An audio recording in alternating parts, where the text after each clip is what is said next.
అపోస్తలుల కార్యములు 6వ అధ్యాయంలో ఉన్న 15 వచనములు. ఆ దినములలో శిష్యుల సంఖ్య విస్తరించుచున్నప్పుడు అనుదిన పరిచర్యలో తమలోని విధవరాండ్రను చిన్నచూపు చూచిరని హెబ్రీల మీద గ్రీకు భాష మాట్లాడు యూదులు సనుగసాగిరి. అప్పుడు 12 అపోస్తలులు తమ యొద్దకు శిష్యుల సమూహమును పిలిచి, మేము దేవుని వాక్యము బోధించుట మాని ఆహారము పంచిపెట్టుట యుక్తము కాదు.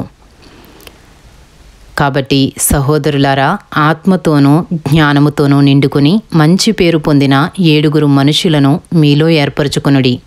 మేము వారిని ఈ పనికి నియమింతుము.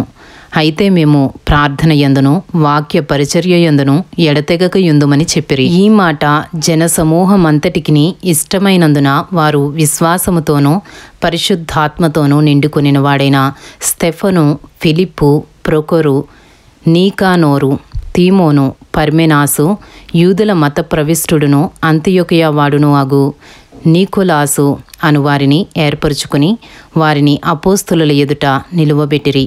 వీరు ప్రార్థన చేసి వారి మీద చేతులుంచిరి. దేవుని వాక్యము ప్రబలమై శిష్యుల సంఖ్య యెరూషలేములో బహుగా విస్తరించెను.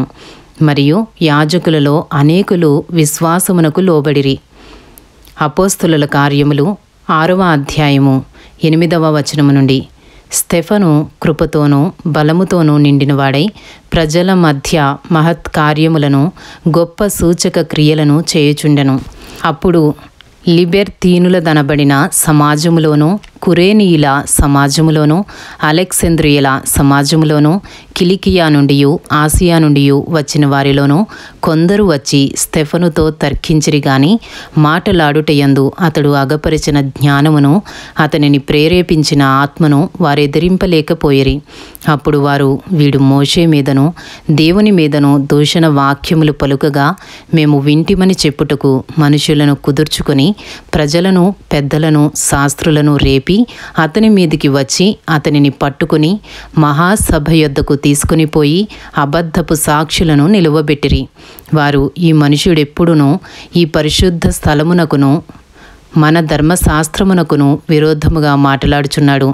ఈ నజరేయుడైన యేసు ఈ చోటును పాడు చేసి మోషే మనకిచ్చిన ఆచారములను మార్చునని వీడు చెప్పగా మేము వింటిమనిరి.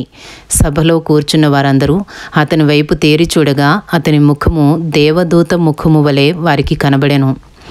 ఇంతటితో అపోస్తలుల కార్యములు 6వ అధ్యాయంలో ఉన్న 15 వచనములు పూర్తి చేయబడినవి.